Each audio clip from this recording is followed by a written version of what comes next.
Hello and welcome to IGPP Expert Talks.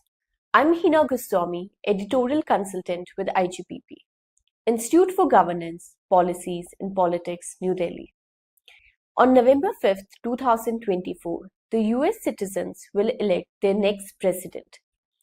The election in US has raised considerable excitement among Indian audience as well, and hence IGPP has begun an educational series to introduce the audience to the various facets of the electoral procedure in the US and reflect upon the various issues that are important to the American voters, which in turn would acquaint the audience with the social and cultural complexities of the nation. The program would further reflect upon the consequences of the voters' choice upon the larger world with particular focus on India, and highlight the role played by the Indian and other diaspora communities in the US elections.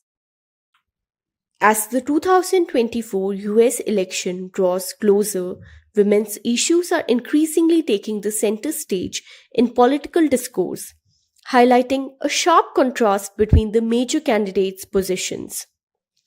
While the debate on abortion has been a long-standing one, the recent discourse began anew in 2022 when the Supreme Court in Dobbs versus Jackson's Women Health Organization overturned Roe v. Wade, eliminating federal protection for abortion rights.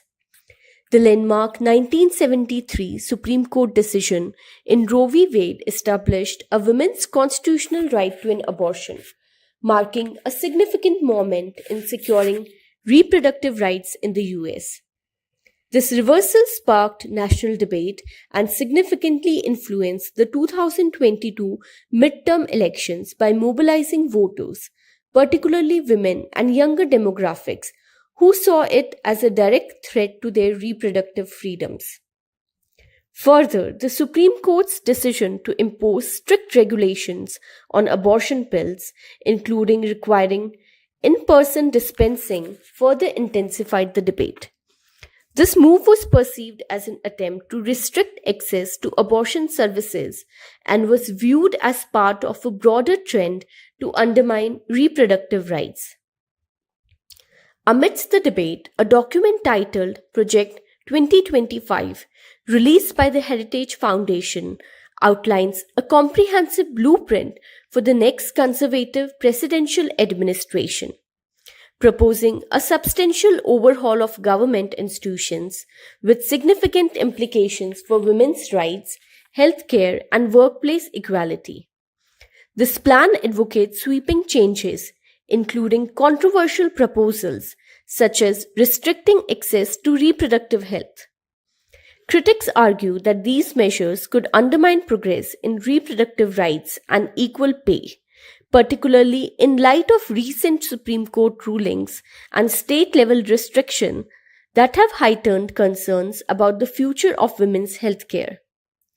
In addition to its stance on reproductive rights, Project 2025 also has implications for other gender-related issues. The initiative's broader agenda includes proposals that could affect gender diversity and inclusion in the workplace, potentially rolling back advancements in gender equality. For instance, its emphasis on traditional family values might influence policies that support gender diversity in professional environments and limit protections against discrimination based on gender identity. For instance, its emphasis on traditional family values might influence policies that support gender diversity in professional environments and limit protections against discrimination based on gender identity. While Republican nominee Donald Trump has distanced himself from the Project 2025, many analysts say that the document does embody the long-term conservative agenda. Needless to say, there's a very gendered angle to election this time around, and it seems that Democratic nominee Kamala Harris will make women's issue a major plank of her campaign. Harris's public statements and actions reflect a strong commitment to safeguarding and advancing women's rights, directly contrasting with the potential setbacks proposed by Project 2025. The 2024 election delineates a stark choice between advancing women's rights and confronting potential regressions.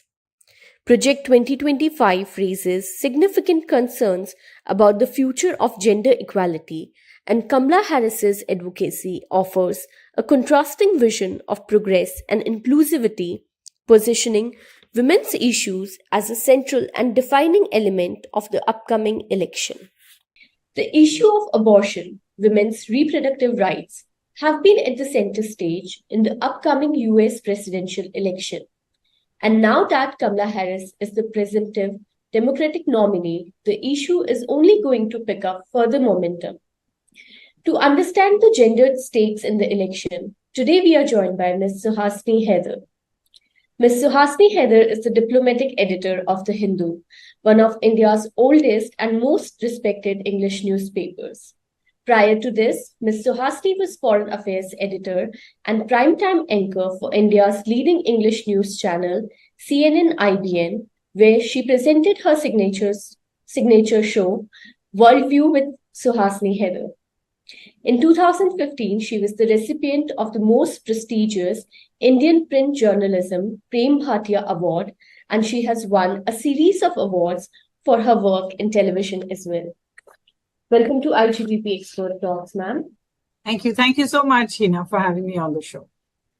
So while some political analysts say that it was only a matter of time before Biden would drop out of the race, and in fact, when he did, it was rather late, others say it was an unprecedented move. What is your take on President Biden dropping out of the race and Kamala Harris quickly garnering enough support to make her the Democratic Party nominee? Unprecedented or quite expected? How do you view this development? Well, Heena, thank you for having me on the show. And certainly, I think what's happened between, last month and this month is that American politics has taken such a dramatic turn in an election. Everyone had almost started yawning about, since the beginning of the year, it has seemed quite obvious that the choices for the American voter would be exactly the choices that the American voter had faced in the previous election. Biden versus Trump, and then even the idea of Trump's vice presidential pick was not a very exciting one. And now we suddenly see the election completely turned on its head by a number of factors. I think the beginning really came, and when you were asking about Mr. Biden stepping down, it wasn't so much as somebody once said, things happened slowly and then very quickly. Because for the last few months, we've been hearing that there was discomfort with Mr. Biden's age, that even Trump, who's only a few years younger, was making age an issue. He was talking about cognitive tests as mandatory for the candidates. And even though Mr. Biden was a sitting president, he was taking briefings every day, there were growing concerns about that, about whether he could travel anymore, whether he could actually, be part of a campaign that is so grueling, while Trump looked like he was extremely energetic and able to go around. So that issue had been coming, as I said, that had been coming very slowly. But what happened in 3 short weeks, if you ask me, was one, there was that the presidential debate, the live debate that went out, and I think very quickly deteriorated from the Biden camp point of view, because it seemed very obvious in that particular debate that Mr. Trump was completely in control of his narrative, of what he was trying to say, whereas Mr. Biden was wandering off every so often, even, walking off the stage looked like something that was painful for even his fans to watch. And I think that was a sort of first blow, if you like. A week later, we suddenly see this very dramatic incident. It's happened only, I think, 7 times in American history when a candidate has been attacked and shot at during a campaign rally, and Mr. Trump dodged that bullet by just inches. So the idea that Mr. Trump, who was not just seen as much stronger than Mr. Biden, then recovers, he survives an attack on him like that. He stands up, he puts his hand up and, says, fight, fight. He gave the impression of being very much a presidential candidate who was in control, very strong, very able to deal with all of these things. And that obviously reflected poorly on Mr. Biden once again. So he was already coming from poor ratings over the debate. And then there was his rival looking so strong in the face of such a sort of, practically bloody attack against him. Now, you also had the questions being asked about whether the Secret Service should have done better. Should Mr. Biden have taken more responsibility for what happened? And he certainly felt that he had to come out and address the nation. But he looked exceedingly weak in that moment. And I think what happened then was that a Republican National Convention, the RNC, it was a kind of crescendo building up. You just had Trump survive this attack against him. He comes to this Republican convention. He seems to have completely reinvented the entire GOP, the Republican Party, in his own mold. It was his family that held center stage there. And then he announces this very young vice presidential candidate, somebody half his age, suddenly puts new energy into his candidature. So again, this is reflecting very badly on what seems to be a Biden ticket with Kamala Harris, which has A, run before, B, has been in power for 4 years, and C, was really looking tired out. I think that's when the pressure really began to build. I'm sure that anyone who says they knew that Mr. Biden would not be the candidate in November, must have had extremely prophetic skills, because I think most people assumed whatever happens, the party has decided, they've gotten behind them. The primaries were held with very little debate over whether there should even be some challenge to Mr. Biden. But eventually it seems as if that entire party senior leadership got together one by one, sent the message home that you really have to step down. There's obviously a lot of betting about who was it who finally convinced Mr. Biden. It may have been Mr. Obama himself. It may have been Nancy Pelosi, someone he has worked with for so many years, saying, I stepped aside, it's time for you to step aside. But whoever it was able to convince him to do that. As I said, I don't think it was a done deal that Mr. Biden would step down, but I think it has changed the complexion of the race entirely. In 2016, we saw a strong, confident female statesman with a much longer career than Kamala Harris, Hillary Clinton, lose the race to Donald Trump.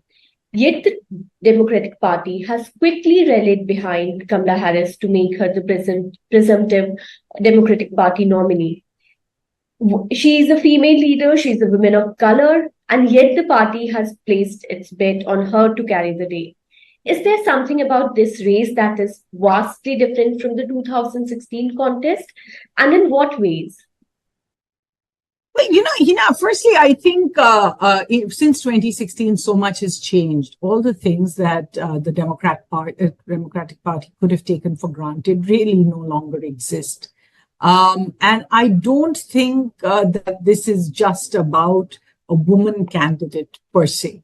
Kamala Harris, let's be honest, is in this position to be the presidential frontrunner for the Democrats simply because she was vice president. If somebody else had been vice president at the time, they would probably have been the first choice to go to. Now, there are many reasons for that. One is, of course, that they already have recognition. If you were to, at this point in a race, start with a candidate who's not known nationwide, and many of the candidates that have been spoken about, you would be starting at a huge disadvantage when you compare it to Trump, who has already been president. After all, you had a race going between two former presidents. So in a sense, you could say that people were going to vote according to their records. Everyone knows their record. 4 years with him, 4 years with him. So I think the first idea was that you have to go with someone who has some amount of recognition. The second, and this is an American sort of mechanism which is used, is the mechanism of vetting. Candidates who go up for president and vice president go through a very, very rigorous form of vetting, which means that committees go into their backgrounds, all from their own party, to make sure that there isn't that one thing in their past, that one unpaid parking ticket, or much worse, that undisclosed affair, that undisclosed conflict of interest, that undisclosed bribe. So they make sure that the candidate who goes up is not someone whom they can easily be pulled down by the other side, by the opposition. And Kamala Harris was practically the only person in the race who has been vetted. So this is another very significant reason why they why they put her in front. I think the third reason was simply money. Without getting into it, and I know that you have studied American political history much more closely, but without getting into the intricacies of how the PACs and the super PACs work and how funding for presidential campaigns work, it was virtually impossible to have gathered, sort of brought up the kitty, the money required for campaigning very quickly.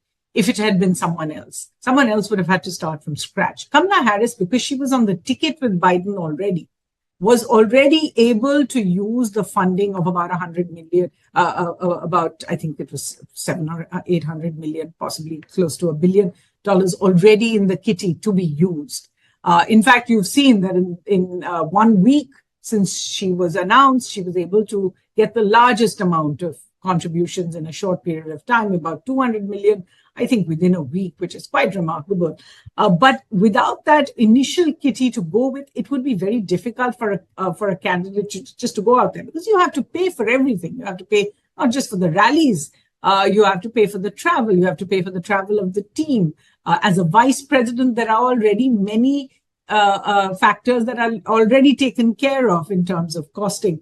So I think some of those nuts and bolts ideas were as much behind the choice of a Kamala Harris as it was some of the ideas that you mentioned, that she's a woman. Again, Hillary Clinton lost to Trump.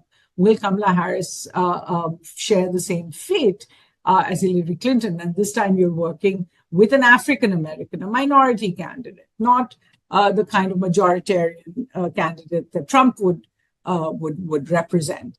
I think those are all questions that we don't know yet exactly how it's going to go. But what we must remember is Hillary Clinton didn't do as badly as all that in the election. If you remember, in 2016, she actually did end up winning the popular vote, but not winning the presidential election, and that's just how the American election works.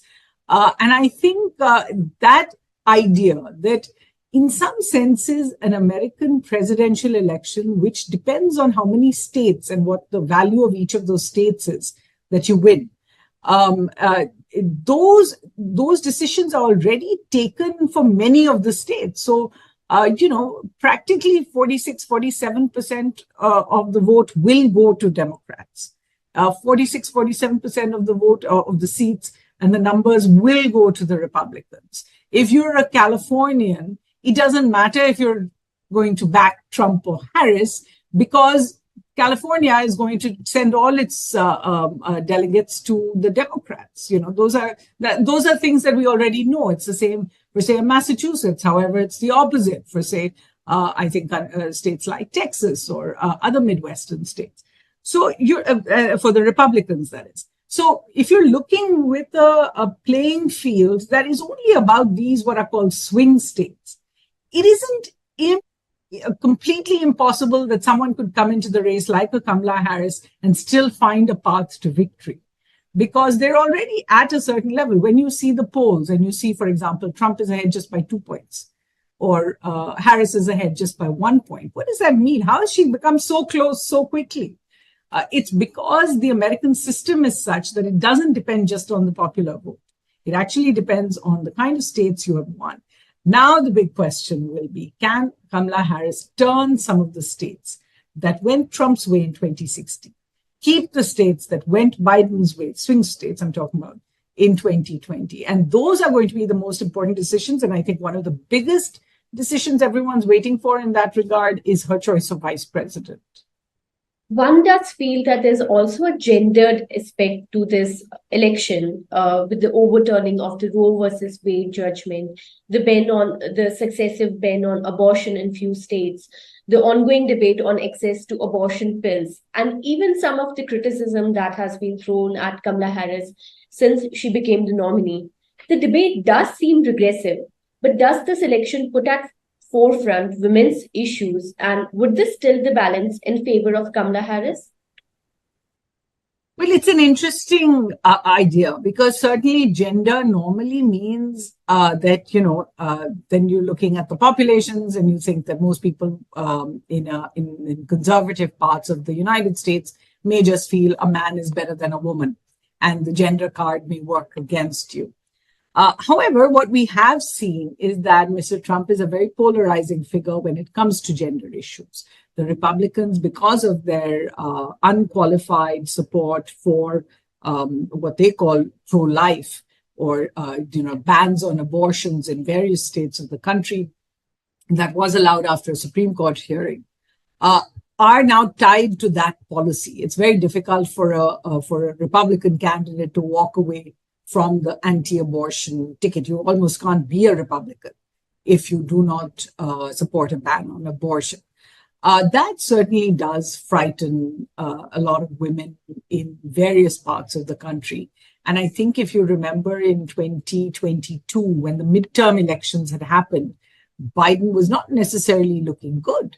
And it was eventually two factors. The fact that women in the who were registered Democrats really came out to vote in large numbers. And Republican women voters stayed back.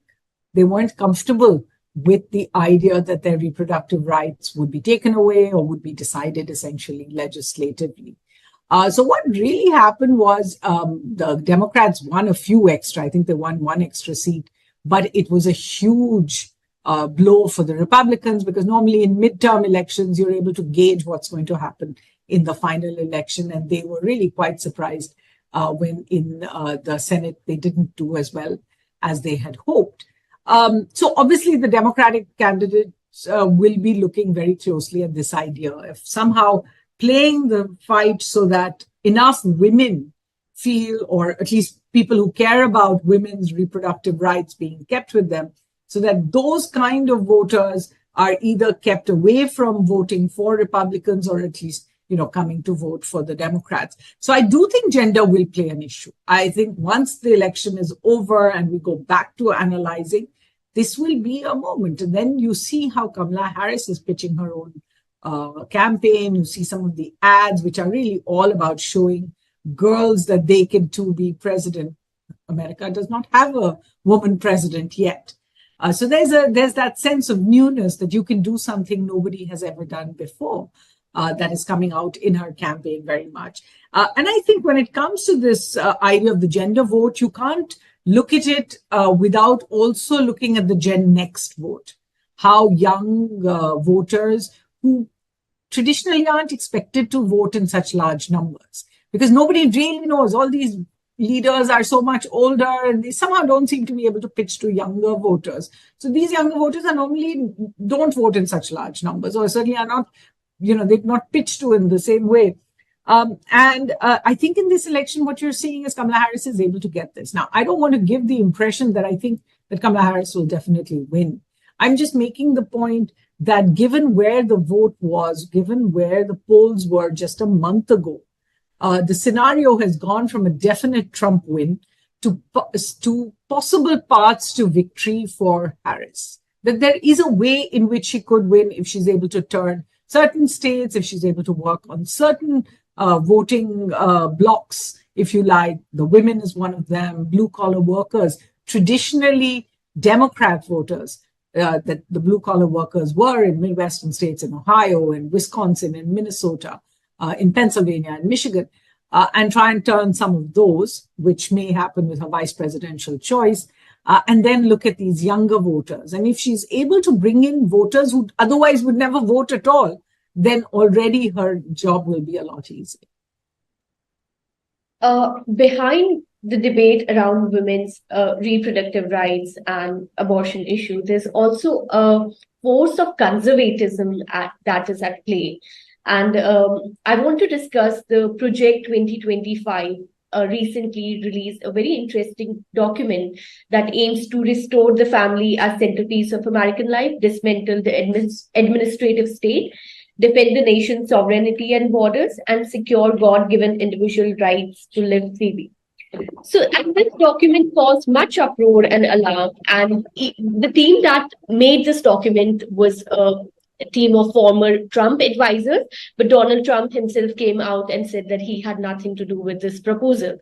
Do tell our audience a little about this Project 2025, and do you think that the conservatism that this document embodies is truly the direction in which Trump supporters want the US to go, or is the threat a little bit exaggerated? Well, let's be honest. When Republicans win elections, they win because the conservative vote is with them. The conservative vote is not confused about where to vote. Trump, in a certain sense, has shown that he can carry that conservative vote.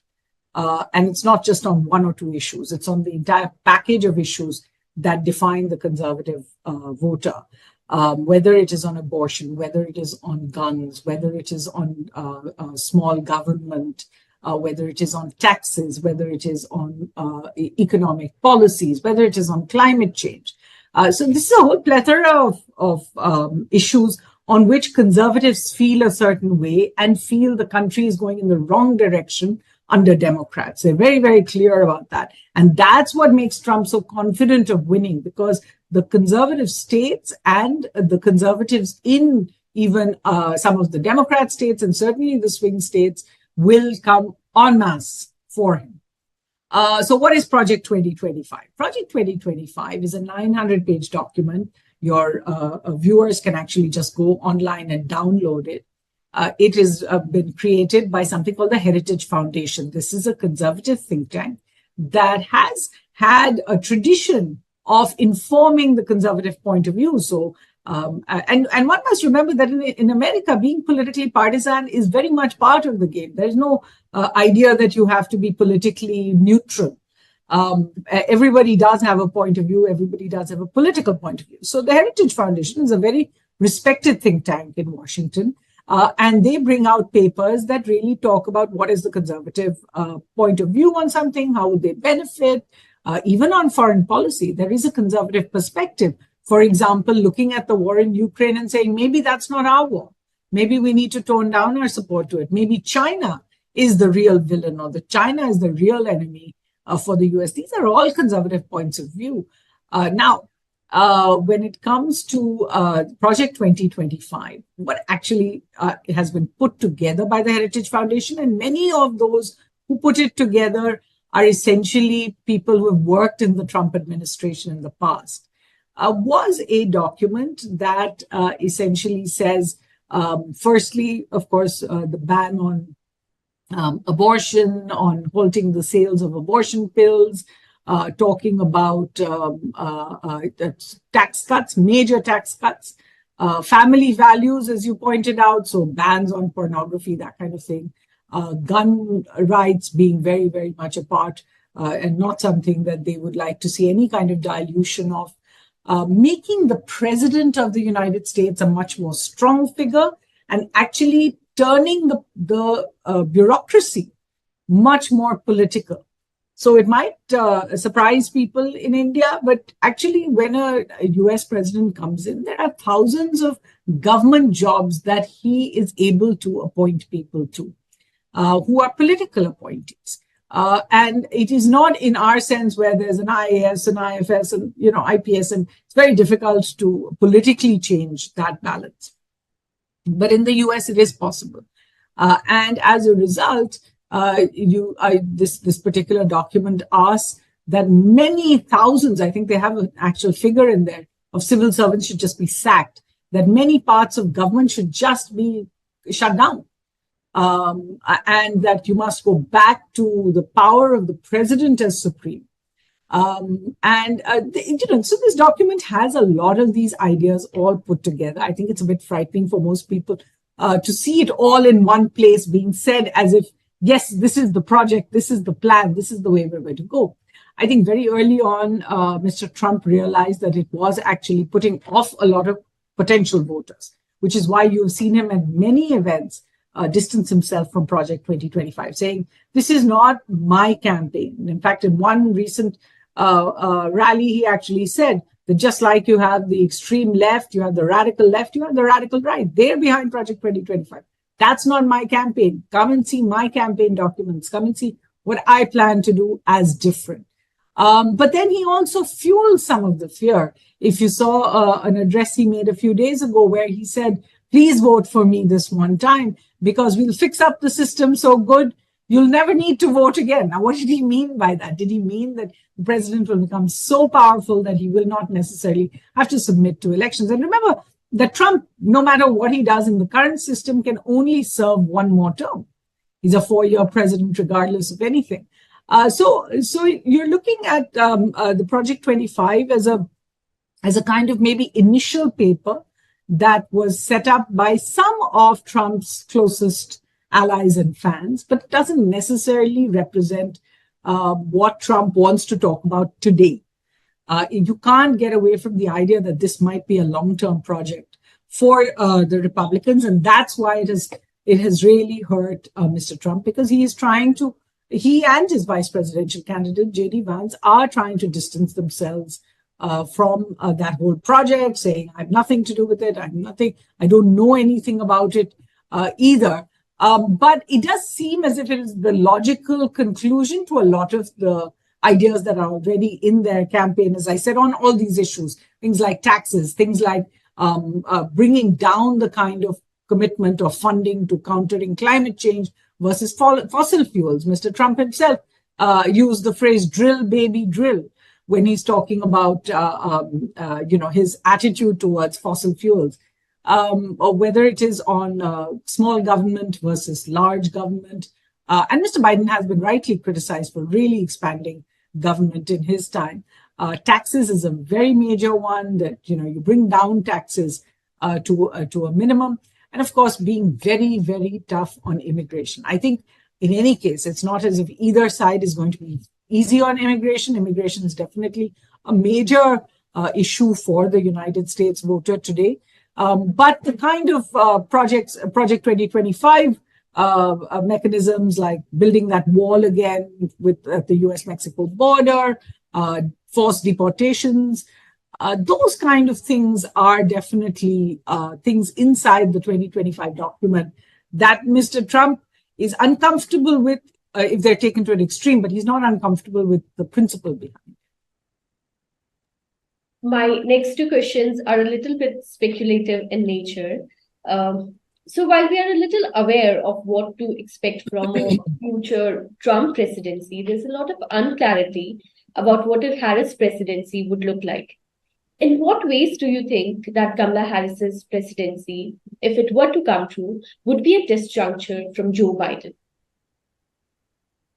Well, I definitely think, as you pointed out, that the Kamala Harris presidency is still it's quite unclear what she would embody, simply because as a vice president, we have not really seen her. One of the biggest criticisms of Kamala Harris has been that she has not, as vice president, really come into her own. Not that vice presidents are supposed to be that. Joe Biden, when he was Obama's vice president, may have been a very strong vice president, but it wasn't until he became president that you actually knew what his policies were going to be.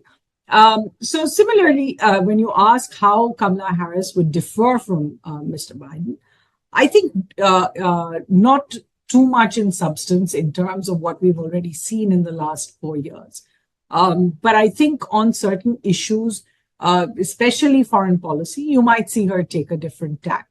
I think on the Gaza war, she has already made it clear that she intends to be much tougher on Netanyahu when it comes to civilian casualties, for example, that there's all support for Israel to defend itself, but she is going to ask the uncomfortable questions about the treatment of the Palestinian civilians, of the bombardment of Gaza. One of the other parts of her identity that perhaps makes it easier for her to articulate these things is that her husband is Jewish.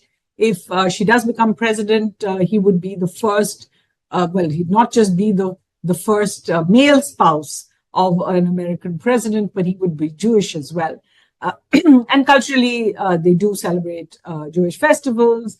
Kamala Harris does identify, I think, much more with her father's side. He's Jamaican, Christian, but embodies a lot of her Indian side as an Indian Hindu, a South Indian in particular.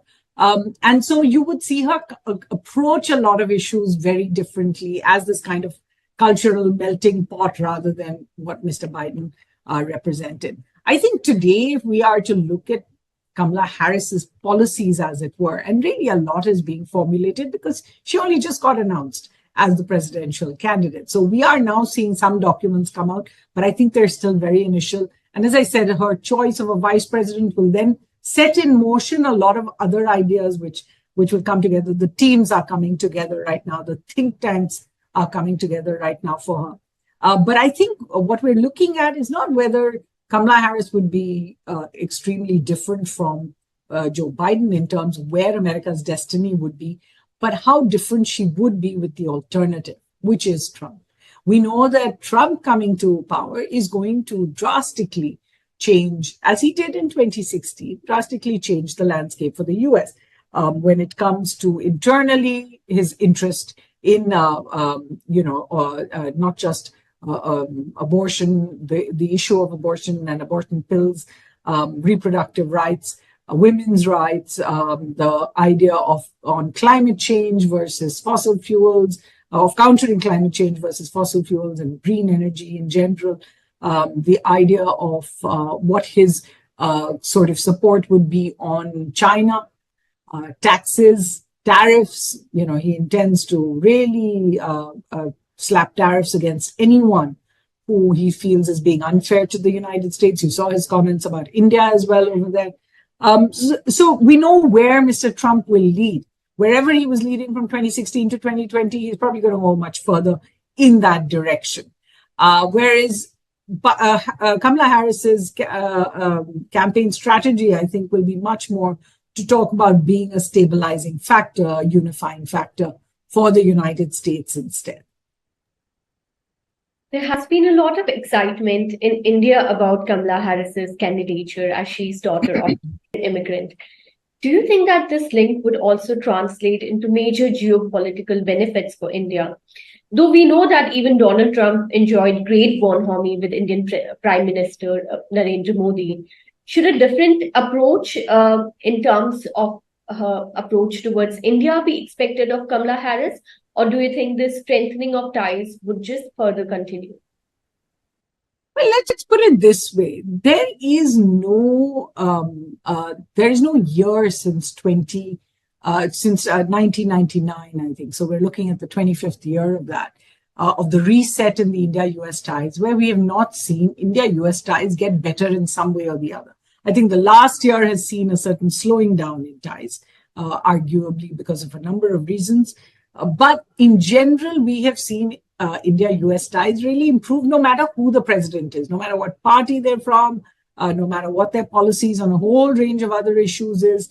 India-US ties have been a factor of growth, whether it's strategically in terms of trade and so many other issues. So I don't expect that Trump or Harris will in any sense change that indication, because it is something that is a bipartisan consensus. You can see that within the administrations, within the establishment, whether it's the DOD, the Pentagon, whether it is the strategic community, whether it's the technological community, you see a huge amount of optimism about ties with India. And I think both Trump and Harris would continue that.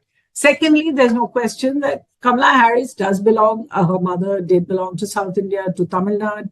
And she does have still, some kind of links there. She has family in India as well. She's been in touch with that family. I don't think you can take away from her cultural connection to India. Now you come to the question of, does India actually benefit from them? And I have been arguing, I don't think it's necessarily a majority point of view, because most people like the idea of seeing someone of Indian origin in a powerful place in any part of the world. And of course, there's a certain amount of pride about the fact that this is where the Indian diaspora has gone. But we have to remember that eventually India does not give dual citizenship. All of these Indian origin leaders who are in high places in different parts of the world are actually citizens of another country and therefore are not expected to benefit India. They have an understanding of India. And I think that is what gives India a certain edge, that they know India very well. So in that sense, Rishi Sunak coming to power in UK, of course, it's a very symbolically powerful moment because, firstly, the UK being this this colonial power and the idea that someone of Indian origin was the leader was very symbolic for India.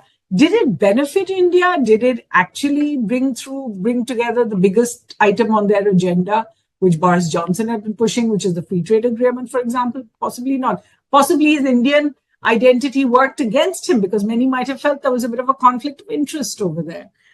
So sometimes you find that leaders of Indian origin actually feel a little hesitant to do something with India, lest it be pinned down to their origins. So I think it's a bit of a win some, you lose some. In the large scheme of things, no American president is seeking to take an antagonistic view towards India.